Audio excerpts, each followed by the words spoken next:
It's a topic that has almost been labeled pseudoscience for many years. And it's not a topic that I learned in medical school in detail. It's not a topic that many physicians learned in medical school in detail. And I believe it's the most important topic when it comes to our health. And so many forget that a large part of our immune system lives in our gut. So why wouldn't it be so important, right? Our immune health is the most important factor in our health. And so for me, it was really a personal journey that allowed me to be more interested in nutrition and the gut. And so I think most people are passionate about the things that they're passionate about because it personally affects them. And so what I saw was a huge difference in my mental health and the way that I feel physically. So that's what really spurred me to just become more interested in it and study it. Your body has these backup mechanisms for survival. And these backup mechanisms, in my opinion, are better than any medication that I've seen. So I want people to learn that they too can make their body a really important healer. It's just the body doesn't speak, right? It tells us in symptoms and signs. And if we're not trained in that, we won't know what to look for.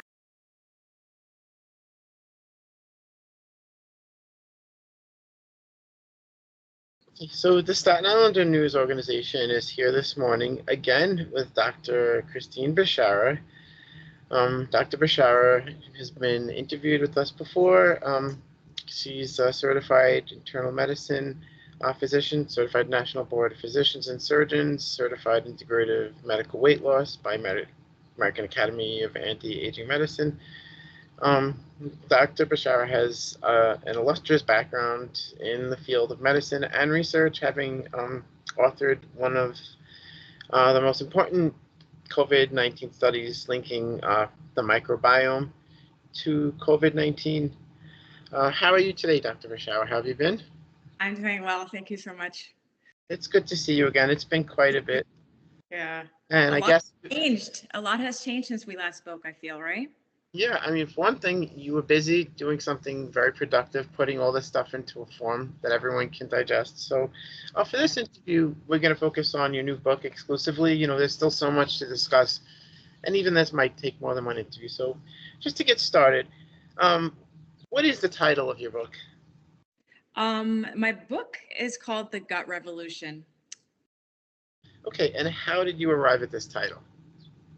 You know, I was working with my publisher and there were a few suggestions that they had, but nothing really kind of stimulated me like the word revolution, because I do believe that over the past 4 years, we've kind of seen that we have been going through a revolution of sorts, health-wise. And I think COVID was a wake-up call for all of us, for our immune systems, and for us to appreciate the importance of our gut. And so for me to really make an impact on people to understand how important the gut is, I felt like the word revolution was really something that would be impactful. Okay, and that's a very strong word, and it suggests great change. So this wasn't one of our questions, but what's revolutionary? And just in maybe a sentence, people say, well, you know, I learned about this, I learned about that. How is this topic different? Well, number one, it's a topic that has almost been labeled pseudoscience for many years. And it's not a topic that I learned in medical school in detail. It's not a topic that many physicians learned in medical school in detail. And I believe it's the most important topic when it comes to our health. And so many forget that a large part of our immune system lives in our gut.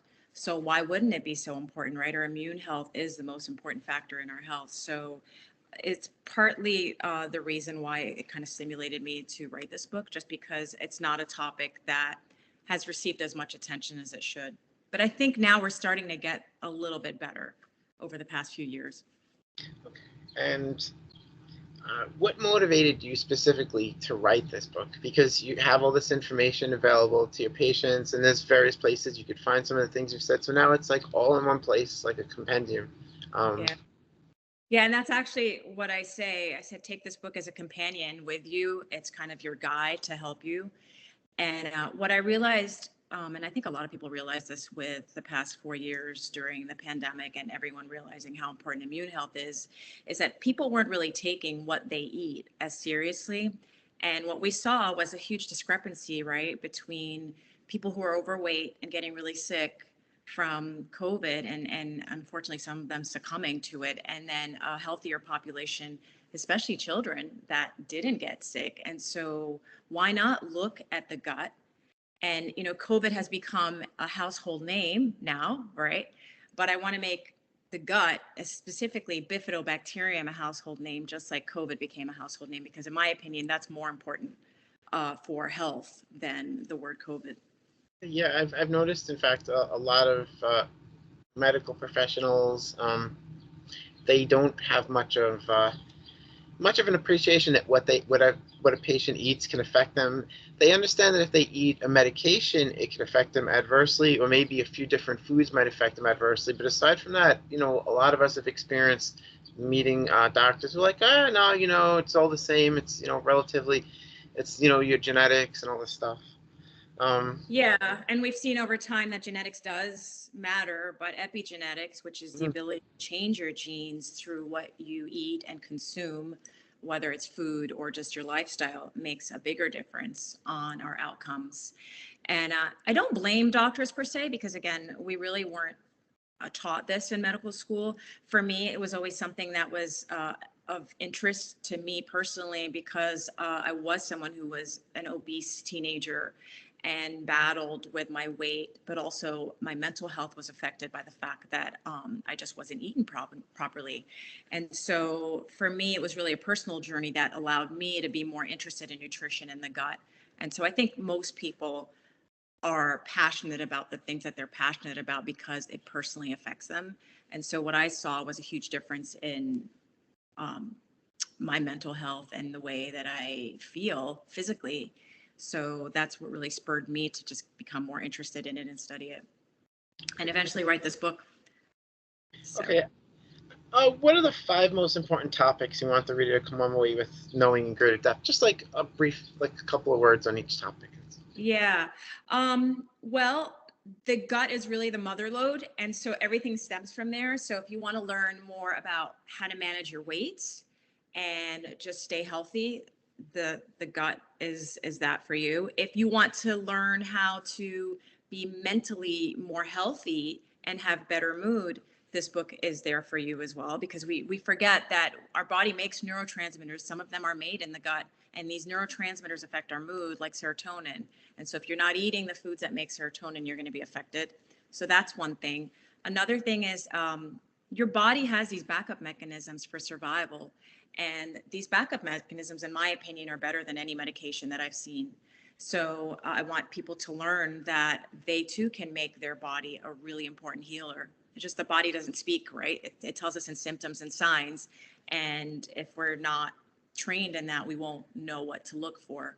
But I explain in the book that the body has several backup mechanisms that tap into glucose, fat metabolism, which are really important for our health. The other thing I want people to come home with is everything that you put in your mouth can either drive inflammation or get rid of inflammation.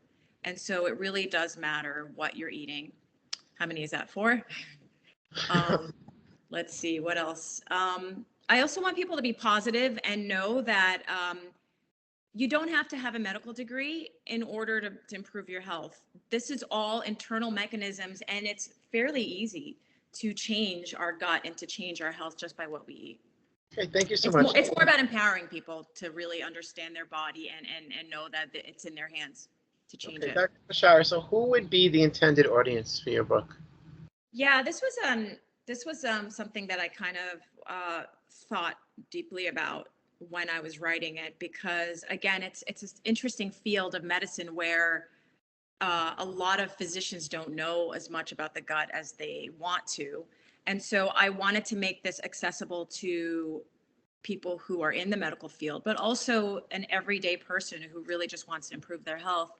So I hope that the book kind of skirts that line where it's stimulating enough for someone who wants to learn a little bit more about the science, but simplified, but also someone who doesn't really know enough about the science and might not necessarily want to learn about it, but just want to improve their health. So it's for anyone who's really interested in improving their health, but it's also for physicians and anyone in the medical field who really want to learn more about the gut. You did mention specifically the gut mind to mind brain connection. So, Yeah. so like neurologists, psychologists, psychiatrists, do you think that this would have an application for them? Absolutely. I work with a lot of psychiatrists, and a couple of them have read the book and they feel like this is something that they can definitely help their patients put into practice. We've seen that, again, serotonin, which everybody knows as our mood neurotransmitter, the majority of it is made in the gut. And the precursor for serotonin is an amino acid called tryptophan. And tryptophan is only obtained through food. Our body is not able to make tryptophan. So if we're not eating foods that are rich in this precursor for serotonin, we're really not going to be able to make enough serotonin. So what we eat really makes a difference, not only in our serotonin production, but also melatonin, same precursor, tryptophan. So I think for a lot of psychiatrists or mental health professionals, knowing that, yes, there is a place for medications, but why not also try to get to the root cause? Why aren't we making enough serotonin? Some people just naturally might not make enough, or other neurotransmitters. So I definitely feel like this could be something that can be utilized by them as well. Okay, thank you so much. So, how is the book intended to be used? Is it a front, cover to cover read? How would you suggest using it? Yeah. It really depends on your goal in reading the book. I think for many, it might be something that they can keep with them. I have a lot of different suggestions in the book, kind of guides. I summarize all the healthy oils, for example, the healthy sweeteners, and I kind of put them in a little guide for people. So it could be something where they take with them as a companion guide. But I think it's general interest is to really allow people to understand their body, because as physicians we can tell our patients, you know what, lose weight, but unless someone understands what's internally going on with their body and how their body is able to lose weight through different mechanisms, they're not really going to get it. And I think as humans we like to be informed, right? When you're informed you're able to just make better decisions. So what I try to do is I try to show you what's going on in your body and allow you to understand it better, so that you can say, hey, you know what? For example, I better not eat that because my beneficial gut bacteria do not like that food. Or, Right. I better start eating a little more asparagus because the fiber in asparagus really feeds my beneficial bacteria like bifidobacterium. They love asparagus. They love the inulin fiber that my body can't digest, but they digest. And then they produce these byproducts for me to help me feel better.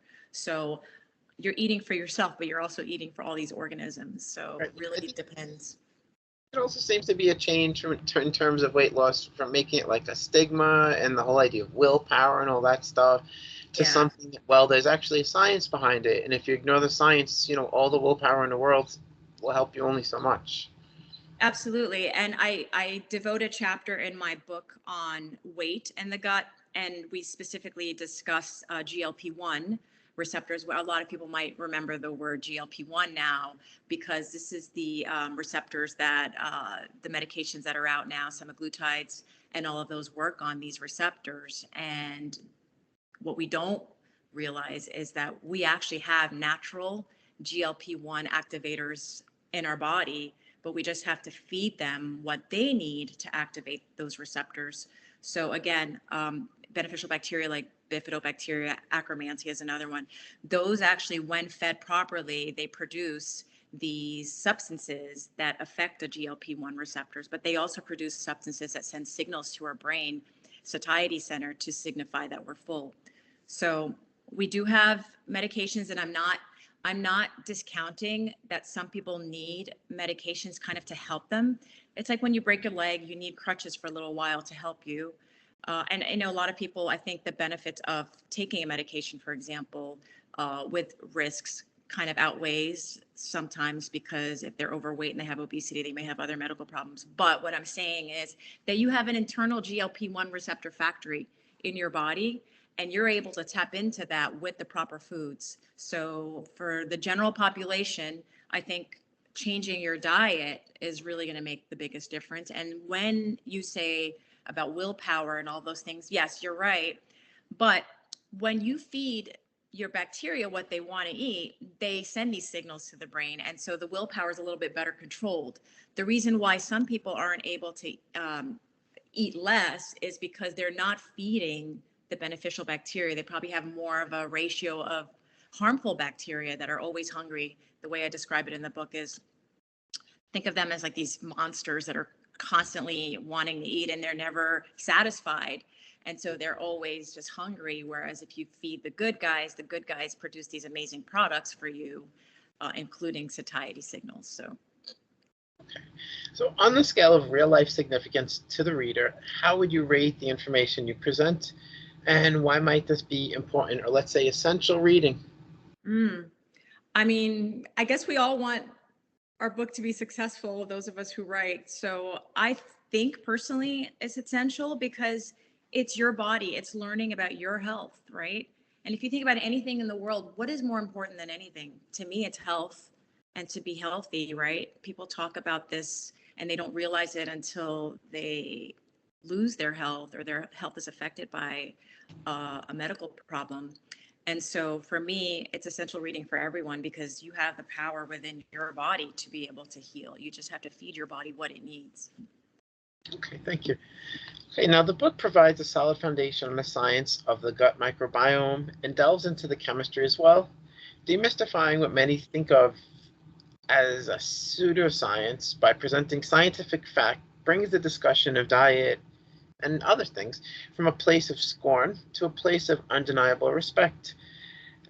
As this is the area of your medical expertise, can you just briefly discuss the changing perception of your field and within your field as research into the microbiome and its relation to other body systems evolves and quickly?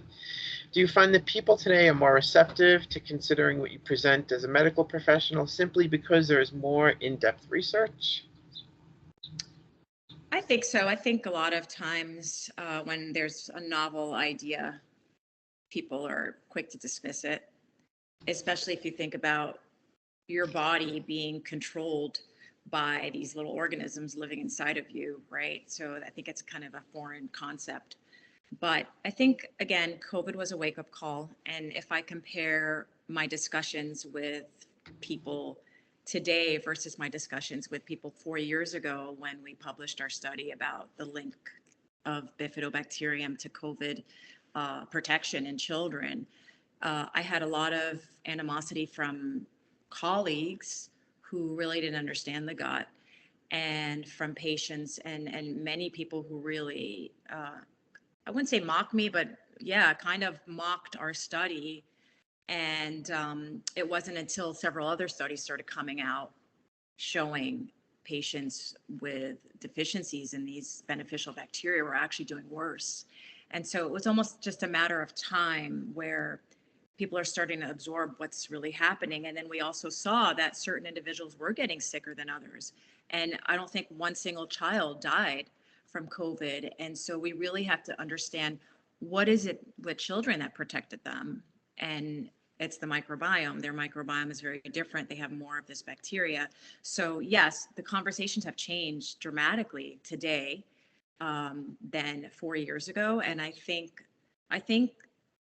the way that COVID affected the US especially was really a wake-up call for many, because I think we didn't really do as well as many other countries. And I think there was a pattern where a lot of the industrialized nations fared worse than those nations where people ate a little bit healthier and had exposure to the sun and vitamin D. Okay. So Yeah, I think it's an emerging science. It's a new field. yeah. The genetics and everything else, the brain chemistry, and with new science, new innovation, there's always like a pushback at first. This is, I think, just like a familiar pattern. So you're a revolutionary in that regard too, a revolutionary of thought. So I guess this is what happens. So I guess this is par for the course. The book is well referenced. Can a medical professional or even a layperson use these references as a jumping point to further investigations on these topics and subtopics? Yeah, absolutely. As I mentioned before, I wanted the book to be accessible to so many, to understand and see the science simplified. But I also wanted to allow people to understand that this is science that I'm quoting. This is science that we're researching right now. And so I think it brings a little bit more validity to the concepts that I discussed to have references. And as you saw, there are a lot of references in the back of the book. And so that also tells us that there is a large amount of research now being done on the gut. And there are a lot of revolutionaries in the gut microbiome space. And I hope that one day we can all team up together and really make a change, because I think we as a nation and globally as a whole, I think we really need to change our diets and really focus on what we're consuming, both mentally and through our mouths. Okay, So, thank you, Dr. Bishara. And what is the SCD? oh, the specific carbohydrate diet. Yeah. So that's another mystery that no one has heard of, right? But a lot of people have responded really well to the specific carbohydrate diet, especially those with inflammatory bowel disease. So if you're not familiar with it, inflammatory bowel disease is a condition where there's inflammation in the intestines, and there's really no treatment. I mean, there's treatment that helps to manage symptoms, but it's an autoimmune disease that affects our immune system and causes inflammation in the gut. And believe it or not, over 70 years ago, a physician had actually been doing studies on the gut specifically related to a lot of these gut problems. And his name was Dr. Sidney Haas. And Dr. Sidney Haas had devoted his medical career to studying nutrition for gut health. And he had published findings in nutrition books, but doctors weren't really reading these books. But it was, I don't know if you know this. Do you know the story behind this at all, or I no? don't think so. Yeah. So there was a mom whose daughter, I believe she was 9 years old. Elaine Gottschall was the woman, and her daughter had a severe ulcerative colitis to the point where this is in the 1950s, so there weren't a lot of options other than surgery. And her condition was so severe, she was so malnourished that doctors had told her that the only option for her at that point was a colectomy to remove her colon. And her mom was just very distraught and didn't want that for her 9-year-old daughter. So when you say surgery, not to interrupt, you don't mean fixing, you mean just basically removing. Removing the entire large intestine, yeah, or at least part of it. And she was really distraught, and a friend of hers had read Dr. Sidney Haas's book and had suggested that she meet with him. And so she actually ended up meeting with him, and she put her daughter on this protocol, which at the time, I don't think it was called the specific carbohydrate diet, but the diet basically, and I discussed this in detail in the book. So if anybody's interested in it, or you can look online, but the diet eliminates certain carbohydrates. A lot of them are refined carbohydrates, because what even Dr. Haas had seen back then was that refined carbohydrates and certain carbohydrates stay in the colon longer. And when food stays in the colon longer, what happens is it tends to have more bacterial overgrowth. And the overgrowth of this bacteria, a lot of times it's not beneficial bacteria, because beneficial bacteria like certain foods. They like fiber and they like certain foods. They don't like refined carbohydrates, but harmful bacteria do. And so when harmful bacteria feed on this, these refined carbs that are staying in the gut, they release these toxins into the system and they cause inflammation. So Dr. Sidney Haas's protocol was to remove all these refined carbohydrates and only feed the body pure foods that are present in nature, for example. So there was like animal protein, beef broth, but a lot of vegetables and fruits. He did eliminate legumes because legumes do affect certain people negatively. So it's a diet where you're basically eating whole foods, fresh whole foods, and it's been shown to really improve symptoms of patients with inflammatory bowel. And back to Elaine Gottschall and her daughter's condition was so severe, but she put her on this protocol and she started to heal and she started to gain weight to the point where she never required the surgery. Now, this is over 7 years ago. Elaine Gottschall, her daughter, Judy, I believe is her name, is still alive, never had to have surgery. She went into remission, and this is from the diet. So it's definitely a powerful diet for many people. And again, it just goes to show you how important diet is. Okay. Now, Dr. Bishara, you said that vegetables are important. They have inulin and other things that we can't digest, but the bacteria love to eat. Are canned veggies okay? Like you said, Canned? asparagus. Just like, let's say you want to get canned asparagus. Is that okay? Is that still helpful? I would say no. So if you're somebody who can't buy fresh, I would say instead of getting the canned, get the frozen instead, because that's picked fresh and frozen immediately. So it retains a little bit more of the nutrients. Whereas canned vegetables, the process of canning vegetables is a little bit different. Number one, the lining of most cans have BPA's, and those we've seen are harmful to the gut. But also, canning, the process of canning vegetables to prevent bacterial overgrowth requires some heating, and the heat destroys the nutrients. So you're really not getting as much of the nutrients when you eat canned foods. Also, canned foods have a lot of sodium added to them to preserve them. So you're definitely better off eating frozen vegetables if you can't have fresh. Or if someone doesn't have access to like a stove or an oven, what about raw vegetables? Is that okay? Raw vegetables are optimal, yeah. So Okay, what about canola oil? Many health authorities swear by it. yeah, canola oil has some really good marketing. So the problem with canola oil is number one, it comes from a seed oil, so rapeseed oil. Rapeseed is how they produce canola oil. And what we've seen with seed oils in general is how they affect the body. So they, in the body, they become highly oxidized. And what that means is that they're unstable and they produce free radicals in the body that cause inflammation. So this inflammation spreads to everywhere in the body, including our arteries and our blood vessels. So the problem with canola oil is because it's a seed oil, it tends to increase inflammation in the body. So this is why it's not really good for the body. Um, because of that, and a lot of people don't realize that because the marketing for canola oil was so good. So because it does contain some healthy fats, however, a lot of those healthy fats are ruined when you cook the food anyway. So yeah, I would stay away from canola oil. Okay, Good another marketing, bad for your gut. another product. This is a specific product manufactured by a specific company, but what effect can glyphosate have on the internal microbiome? That for people who aren't familiar, that's Roundup. It's sprayed on a lot of the veggies and produce we have. Right, it's a pesticide that kills the bugs, but it's also killing the bugs in your gut.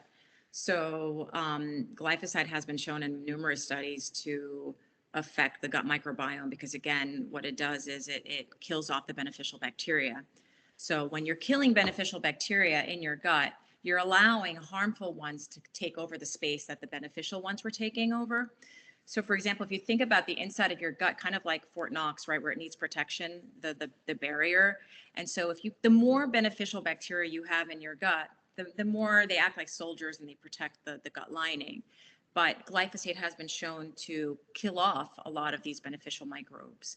And when they're killed off, it just provides an opportunity for harmful bacteria to take over that space. And this causes weakening of the gut and inflammation as a result as well. Okay, and why is knowing about the gut microbiome important when considering cancer? Yeah, again, it's all about ratios. It's all about these little guys that live within us. And we're now even seeing, like, if you take colon cancer, for example, and we look at the ratio of patients who are diagnosed with colon cancer and the ratio of certain bacteria in their gut compared to others, we find something very interesting. They have a higher ratio of bacteria called fusobacteria. So fusobacteria in small amounts are fine. I mean, they're actually present in our mouth and they are part of the oral flora. But again, it's a lot of it is ratios. And if there's more fusobacteria than beneficial bacteria in the gut, for whatever reason, this stimulates a process where there's increased inflammation and a drive for cancer. So the more we're seeing is patients with cancer have dysbiosis, which is really an imbalance in their gut microbiome. What got them there? There's probably a lot of factors, but we definitely see that there's more harmful than beneficial in people who are more prone to cancer. Take colon cancer, for example. Again, also, if you look at countries like Africa, for example, they have the lowest incidence of colon cancer. And they probably have also the lowest frequency of medical visits, right? Because a lot of sub-Saharan Africa, they don't have access to medical care the way we do. But what they do have access to is healthy, fiber-rich foods. A lot of people in sub-Saharan Africa eat whatever's in season, right? And whatever's in season is the fruit, the berries, the tuber type vegetables that they find. And they do hunt and eat animal protein as well, specific tribes in sub-Saharan Africa. But overall, the African diet is much healthier than the diet in the U.S. And they also have sun exposure because the sun, they're mostly outdoors, whereas here in the US, where most of us are working indoors and we're vitamin D deficient, and we've seen that vitamin D can affect cancer recurrence rates, but also now we're linking it to colon cancer. So they have a low incidence of colon cancer, and we have to kind of think about what is it about their diet and their environment that's protecting them. Okay. And also in your book, you mentioned this. How can chronic stress create cancer and autoimmune conditions in the body? Yeah, it's complicated. I kind of discuss it a little bit further in the book, but just in a nutshell, when you're chronically stressed, you're releasing these stress substances in your body. We have interleukins that are part of the immune system that are released. They're messengers. Some of them are pro-inflammatory, while others, like cortisol, for example, is another stress releaser. And over a short period of time, they're healthy because they help your body kind of rev up for fighting the inflammation. But unfortunately, short-term stress is fine. It's the long-term stress that allows the presence of these stress responders like cortisol to be present on a chronic basis. And when that's present on a chronic basis, the inflammation that's produced stays for prolonged periods, and that's what causes the problem with the body. Chronic inflammation bad, short-term inflammation good. So stress over time allows these substances to stay in our system longer and just affect our entire immune system by causing inflammation. And this is the same mechanism with leaky gut, which we've now starting to propose to see that it might be related to autoimmune, is that reaction of the immune system to substances that it doesn't recognize, and then it builds an inflammatory response to those substances, and then you stay in chronic inflammation. Okay, thank you so much. You also mentioned intermittent fasting in the book. How is that a health promoting practice? Yeah, probably too detailed to discuss in this question, but I devoted a whole chapter to it because it's probably one of my favorite ways of improving your health. But again, it shows the reader that you are equipped with these amazing internal mechanisms in your body to help you heal. And intermittent fasting is one of those mechanisms that if you practice it, it really does help. And if you think about it, a lot of people, I think, misunderstand what intermittent fasting means. They think it's just starving and not eating enough. And honestly, what intermittent fasting means is just eating during time periods, during restricted time windows. And what that does is it allows your body, number one, it allows your gut to rest, right? Because your gut has so many other functions, as we had discussed. So it allows your gut to rest instead of digesting constantly, right? And it allows it to do the other functions like immune functions that it has. So it gives your gut that time of rest to heal and perform other functions that it otherwise wouldn't be able to do if you're constantly eating. But number two, our body is really meant to survive or thrive on alternate sources of fuel. And those alternate sources of fuel are internal.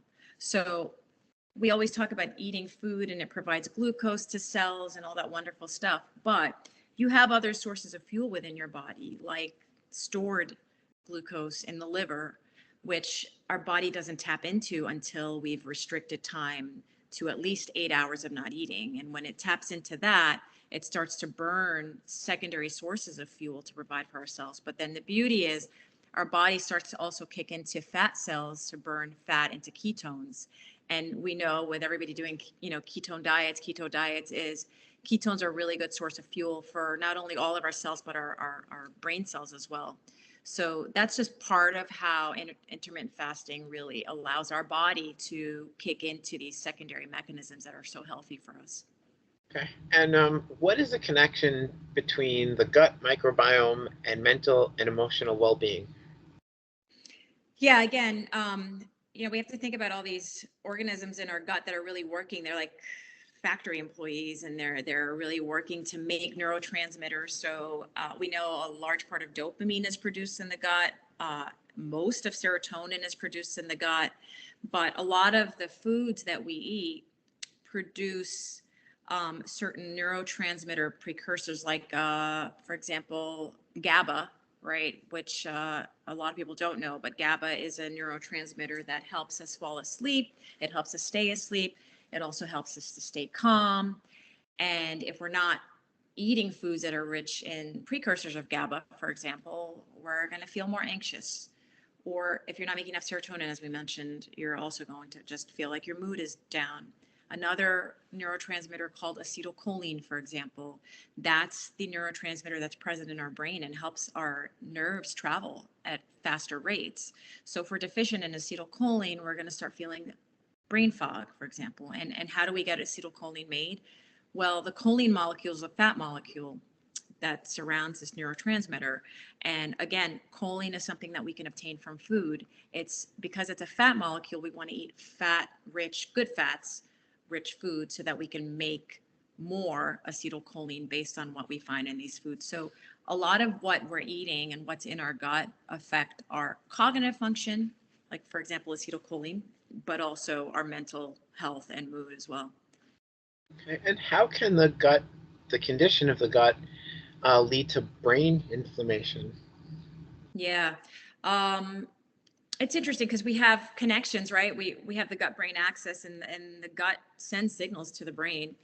And so we definitely know there's a pathway of, they call it efferent and afferent, meaning we send signals to the brain sends signals back, mostly through the vagus nerve. And when we are eating foods that cause inflammation in our gut, that inflammation in the gut travels, believe it or not, to the brain. And we're seeing, for example, in Alzheimer's, which is a condition that we've known for many years to be due to these amyloid plaques. So plaque, if you think about plaque, right, that's in your mouth, it's a condition where these plaques are depositing in your brain. And what happens when these plaques deposit in your brain, they cut off the neuronal connections, because they kind of deposit and then they're not able to connect. And what we're seeing is those are inflammatory deposits. And we're thinking that maybe because there's inflammation in the gut, it travels to the brain, and that inflammation deposits there over time, and that causes those synapses to kind of be broken and increase incidence of dementia. So we're even seeing, like, people with Alzheimer's, their gut is lacking in diversity compared to people without Alzheimer's. So we're definitely seeing a lot of links to the gut and the brain in terms of inflammation. Okay, and what is, you mentioned in your book the term gut instinct. So what is gut instinct, and how do we trust it? Why should we trust it even? And in what manner is this instinct perceived by individuals? So how do we even know our gut? Yeah, that's a wide topic, but basically, throughout our lives, we have these sensors in our gut, neurotransmitters, right? And they're actually sensing things in the environment, most of the time subconsciously, without even realizing it. So if you're, for example, a child, your gut instinct is a little bit stronger than an adult's, because you haven't had those years of wisdom and learning how to deal with people. So your gut instinct constantly scans. Your gut is constantly scanning the environment. And if it senses anything that's alarming, it sends signals to your brain. Now, here's the problem, though. Your brain is not as instinctual as your gut. Your brain is really more focused on survival versus success. So your brain always wants to kind of ensure that you're safe. So when your gut, for example, sends these signals to your brain, your brain over time learns to see, you know what, I've seen that signal before and it's familiar to me. So even if it's dangerous, the brain sees something that's familiar as a almost like a certainty, and it's like, oh, I'll just ignore that because I've seen that before. Whereas your gut's saying, no, no, no, you need to listen. Like, this is important. This is danger. And so a lot of times we feel something in our gut, but our brain almost ignores it, and then we kind of just don't let it, affect us. But what I'm saying is your gut instinct is there for a reason. It senses things, a lot of it subconsciously, that it tries to alarm you, and you really have to be in tune with that. And if you think about like animals, for example, they don't really have a brain to communicate with us like we communicate with one another, right? And so they rely more on their gut instinct than humans do. Children also rely more on their gut instinct because they haven't seen a lot of the things that adults have seen, right, in the environment. But it's something that I think should be really heeded to, because of the fact that our gut really has all these senses that are alerting us. So the brain really doesn't want to listen to it all the time. The brain likes that safe pattern, so it ignores it. Okay, thank you so much. You also mentioned, how is AI helping? That's the topic of the day, is AI, to demystify the gut microbiome. Yeah, I mean, with every new technology, you can use it for good or bad, right? So in terms of good with AI is we can now see certain genetic defects that affect people and fix them, right? One example is, for example, certain people have a gene defect called the MTHFR, which it's kind of like a backup defect. DNA is always under repair, right? Our DNA is constantly under repair. Some people have almost like this backup where the DNA is not repaired as well because there's a process called methylation, which their body doesn't process it as well. It's like a detoxification process. So in those individuals, for example, they may be more prone to certain medical problems or even mental health issues like anxiety or ADHD because they have a defect in this gene. And we wouldn't have known that without AI, without looking at the DNA. And now someone with a defect like that can take certain things like a methylated vitamin B12 to help them. But AI can also be used detrimentally as a bioweapon, in my opinion, because, we have wars, and I think it can become so detailed to the point where I think certain countries can use it as a bioweapon to manipulate our gut. And in a way, I wonder if COVID was maybe a way that a bioweapon was made to manipulate our gut. Some people might call this crazy, but if you think about it, we know that COVID was manufactured right in a lab. And we know that it affected bifidobacterium levels in the gut. It decreased them. And we know that bifidobacterium is a beneficial gut bacteria, and people who are deficient in it have chronic medical illnesses. So it's just something to ponder whether, was that something that was maybe perhaps utilized as a bioweapon to affect our microbiome? When we look at people with long COVID, and we look at a lot of them have chronic gut issues now with long COVID, but we also know there are studies that I've referenced in my book, certain studies that have shown that it has affected the microbiome in a negative way. And it's actually a virus that has deposited in almost every organ. And a lot of people have developed certain medical conditions as a result. So, that's unfortunately a way that AI can be used negatively. Okay. Now, fecal microbiota transplantation may help patients in the future. It's helped some in the present on an experimental basis. Why is this a promising avenue of research?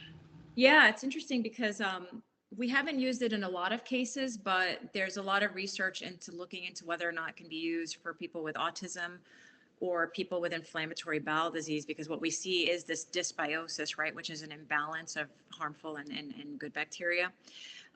It has actually been successful in people who have chronic C. diff infections. So C. diff is a harmful bacteria that causes severe intestinal issues, and a lot of times it's very difficult to treat. And they've done studies on fecal transplants from healthy individuals into patients with C. diff infections, for example, and they found that the colonization of beneficial bacteria from these healthy individuals helped to almost usurp that space in the gut, where there's now more beneficial bacteria that are stronger and working together to help kill off the bad ones. And so it has definitely been helpful for C. diff. And I believe that fecal transplant is going to be a very viable treatment option in the future.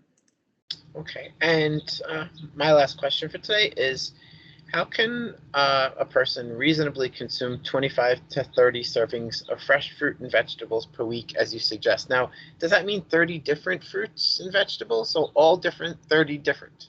Yeah. Okay. Our gut loves variety. And if you think about all the trillions of different organisms in our gut, there's so many of them. So, for example, you might like sushi more than me. I might like, I don't know, asparagus more than someone else. And it's the same in our gut. Different beneficial bacteria like different foods. They all love plant-based foods because of the fibers that they're able to digest and produce products from. So what I say is, the more diverse your gut, and the only way to increase diversity is to increase the diversity of foods, the better your gut is. And we've seen this in so many medical conditions, that the lower diversity increases their risk of problems. So what I do personally is I write them down, because even if I'm not aware, I won't meet that 25 to 30. And it's not a rigidity where you say, oh, I have to, but it also makes you aware of the choices that you're making. And so for me is, I really try to buy a variety of fruits and vegetables, and then I just kind of circle through them throughout the week. And but I write down all the ones that I've had during the week. And even I fall short. Like, I'm usually between 20 and 25 unless I'm actively choosing them. But another way that makes it easier is to think about you eating as a human. Your number one priority is to feed them first, and then you feed yourself. So I say, if 70% of your meals are feeding your beneficial gut microbes, which are the plant-based foods, then 30% of whatever you want to eat, making sure that you get enough protein, is fine. So that's how I look at it. I always just say, look at your plate as a pie ratio, 70-30. 70% is feeding them, 30% is feeding you. Okay, Dr. Bishara, that concludes this interview. Thank you so much for taking the time today out of your busy schedule. I know you have a lot to do, helping others, furthering the research and everything else, and being a person living a life. So thank you again. Appreciate it.